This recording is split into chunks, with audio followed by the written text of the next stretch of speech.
Tomatoes తినడం వల్ల health benefits ఎన్ని ఉన్నాయో మీకు తెలిస్తే ఖచ్చితంగా అయితే మాత్రం అవాయిడ్ చేయడం అయితే మాత్రనమాట. ఈ మధ్య కాలంలో చాలా మంది ఏంటంటే కిడ్నీలో స్టోన్లు అయిపోతాయి కాబట్టి తినకూడదు అని చెప్పేసి పూర్తిగా అవాయిడ్ చేస్తున్నారు. కానీ దీనివల్ల బెనిఫిట్స్ ఎన్ని ఉన్నాయో తెలుసా, కానీ ఎవరు వాడచ్చు ఎవరు వాడకూడదు, ఎలా వాడితే బాగుంటుంది అన్నది అయితే మాత్రం నాకు తెలిసిన ఇన్ఫర్మేషన్ కొంచెం మీతో కూడా షేర్ చేసుకుంటాను.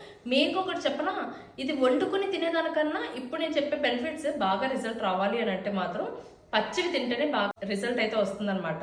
ఇందులో విటమిన్ ఏ ఉండడం వల్ల కంటి చూపు బాగా మెరుగవుతుంది. అండ్ బీపీ ఉన్న వాళ్ళకైతే మాత్రం ఇందులో పొటాషియం ఉండడం వల్ల బీపీ కంట్రోల్ అవుతూ ఉంటుంది. షుగర్ బీపీ ఉన్న వాళ్ళు అయితే మాత్రం మంచిగా తీసుకోవచ్చు. చాలా మంది ఈ మధ్యకాలంలో అది కూడా విన్నాను అనమాట, షుగర్ బీపీలు ఉన్న వాళ్ళు ఎక్కువ తీసుకోకూడదు అని చెప్పేసి. షుగర్ ఉన్న వాళ్ళకి కూడా షుగర్ కంట్రోల్లోకి వస్తుంది. అండ్ ఇదైతే మాత్రం క్యాన్సర్ ఉన్న వాళ్ళకి కూడా ఇది బాగా సజెస్ట్ చేస్తారనమాట. క్యాన్సర్ తో బాధపడుతున్న వాళ్ళకి కూడా ఇది బాగా తగ్గిస్తుంది, కంట్రోల్ చేస్తుంది. ఇమ్యూనిటీ సిస్టమ్ ని పెంచడంతో పాటు మనకి బ్యాడ్ కొలెస్ట్రాల్ ని తగ్గించి గుడ్ కొలెస్ట్రాల్ ని పెంచడం కూడా బాగా హెల్ప్ అవుతుంది. బోన్స్ కొంచెం స్ట్రాంగ్ అవుతాయి. కానీ ఇన్ని బెనిఫిట్స్ ఉన్నాయి కదా, కానీ తినడం వల్ల డిసడ్వాంటేజెస్ కూడా చెప్తున్నాను, ఎవరు తీసుకోకూడదు కూడా చెప్తున్నాను అనమాట. అంటే నాకు తెలిసిన ఇన్ఫర్మేషన్ కొంచెం నేను కూడా మీతో పాటు షేర్ చేసుకుంటున్నాను. ఇది ఎవరు తినకూడదు అని అంటే కిడ్నీ సమస్యలు ఏమైనా ఉన్నాయి అని అంటే మాత్రం కొంచెం మీరు తగ్గించేస్తేనే బెటర్.